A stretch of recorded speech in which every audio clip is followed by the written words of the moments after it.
اب رمضان شریف بھی آ رہا ہے اور آپ کو معلوم ہے ہم نے رمضان میں پڑھائی رکھی ہے، چھٹیاں نہیں رکھی۔ جب میں نے حسنین شروع کیا 1999 میں، تو اللہ نے میرے دل میں یہ بات ڈالی کہ رمضان تو علم کا مہینہ ہے، انا انزلناہ فی لیلۃ القدر، اور چاروں آسمانی کتابیں رمضان میں اور سارے صحیفے رمضان میں۔ اپنے اللہ کو کیا پسند تھا اس مہینے کا؟ حضرت ابراہیم علیہ السلام پر چھوٹی کتابیں اتری یکم رمضان کو، حضرت موسیٰ علیہ السلام پر تورات اتری 2 رمضان کو، حضرت داؤد علیہ السلام پر زبور اتری 6 رمضان کو، حضرت عیسیٰ علیہ السلام پر انجیل اتری 12 یا 18 رمضان کو، اور اللہ کے نبی پر قرآن اترا فی لیلۃ القدر، لیلۃ القدر میں اترا۔ تو سارا آسمانی علم رمضان میں اترا۔ سارے مہینوں کے نام عربوں نے رکھے، محرم، صفر، ربیع الاول، ربیع الثانی، جمادی الاولی، جمادی الثانی، رجب، شعبان، رمضان، شوال، ذوالقعدہ، ذوالحج۔ اس میں جو رمضان ہے یہ نام اللہ نے رکھا، باقی مہینوں کے نام تو رکھے عربوں نے۔ پھر ان کی زبان پہ اللہ لایا رمضان، چونکہ ابھی تو دنیا بھی نہیں بنی تھی اور اللہ نے قرآن کی تلاوت فرمائی تھی، تو اس قرآن میں تھا شہر رمضان الذی انزل فیہ القرآن۔ تو رمضان کا نام اللہ نے پہلے سے چن رکھا تھا، پھر ان سے رکھوا دیا۔ رمضان کہتے ہیں رمض یرمز، جل جانا، جل جانا۔ رمضان کو رمضان کیوں کہتے ہیں؟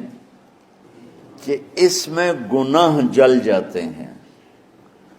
مسلمان پہلا روزہ رکھتا ہے اور اس کے گناہ اللہ جلانا شروع کرتا ہے، اس کی بھوک پیاس کی آگ میں گناہوں کو ڈالتا ہے، جلاتا ہے۔ آخر 29 رمضان یا 30 رمضان آخری رات اللہ تعالیٰ اس کی پچھلے سال کے سارے گناہ معاف فرما دیتا ہے۔ تو اس کو اس سے تشبیہ دی گئی کہ جیسے جلنے سے چیز ختم ہو جاتی ہے، رمضان کے روزے کی بھوک اور پیاس کی تپش سے اللہ تعالیٰ پچھلے سال کے سارے گناہوں کو معاف فرما دیتا۔ تو مجھے خیال آیا اس وقت جب ابھی بالکل کزرع اخرج شطأہ تھا، ہمارے مدرسے کی مثال کزرع اخرج شطأہ، دعا کرو اللہ تعالیٰ فاستغلظ فاستوی علی سوقہ، اسے بنا دے۔ امید تو ہے کہ کچھ شکل اللہ نے بنا دی، اللہ اسے پوری دنیا میں پھیلا دے۔ میری تو تمنا ہے کہ ایک ایسی مثبت سوچ کے علماء کے اللہ میرے ذریعے سے تیار کروا دے جو امت کو جوڑنے والے ہوں، توڑنے والے نہ ہوں۔ تو اللہ تعالیٰ آپ کو مثبت بنائے۔ رمضان میں چونکہ سارا علم اترا تو مجھے خیال آیا کہ ہمیں رمضان میں چھٹی کرنا تو ایک ایسی عادت ہے، کوئی سنت تو ہے نہیں، تو مجھے رمضان میں پڑھائی کروانی چاہیے، چاہے تھوڑی ہوگی۔ روزے کی بھوک بھی ستائے گی اور رات کے جاگنے کی وجہ سے نیند بھی ستائے گی، لیکن اس میں ایک لفظ سینکڑوں لفظوں پہ بھاری ہوگا، غیر رمضان۔ تو میں کراچی گیا اور مفتی تقی صاحب دامت برکاتہم سے سب سے پہلے جا کے مشورہ کیا کہ حضرت میں چاہتا ہوں کہ رمضان میں چھٹی نہ ہو، پڑھائی ہو۔ اس وقت رمضان سردیوں میں تھا، تو وہ بڑے خوش ہوئے، کہنے لگے یہ تو بہت اچھی بات۔ وہ تو اتنے بڑے ہاتھی کے پاؤں میں سب کا پاؤں، اتنی بڑی ہستی نے، وہ صرف پاکستان کا سرمایہ نہیں پوری امت کا سرمایہ ہے۔ تو ان کی اس بولنے نے مجھے ہمت دے دی۔ تو پھر میں نے یہاں آ کر تو ہم نے رمضان میں سبق شروع، اس وقت ذرا میری ہمت تھی تو میں رات کو پڑھاتا بھی تھا، بیان بھی کرتا تھا۔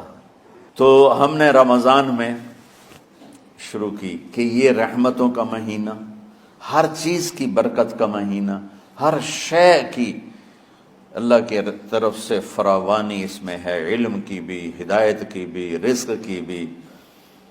غریب سے غریب آدمی بھی سموسے بنا کے بیٹھا ہوتا ہے، پکوڑے بنا کے بیٹھا ہوتا ہے، اور دسترخوان پہ ایک کی بجائے 3 چیزیں پڑی ہوتی ہیں۔ چاہے رمضان کے بعد سب کے پیٹ خراب ہوں، ایک باری تو کھانے دی تباہی پھیر دیں۔ روزے کا مقصد ہی فوت ہو جاتا ہے۔ روزہ جو ہوتا ہے بھوک کے لیے، پر وہ اتنا کھاتے ہیں کہ سحری کا کھانا افطاری تک ہضم نہیں ہوتا۔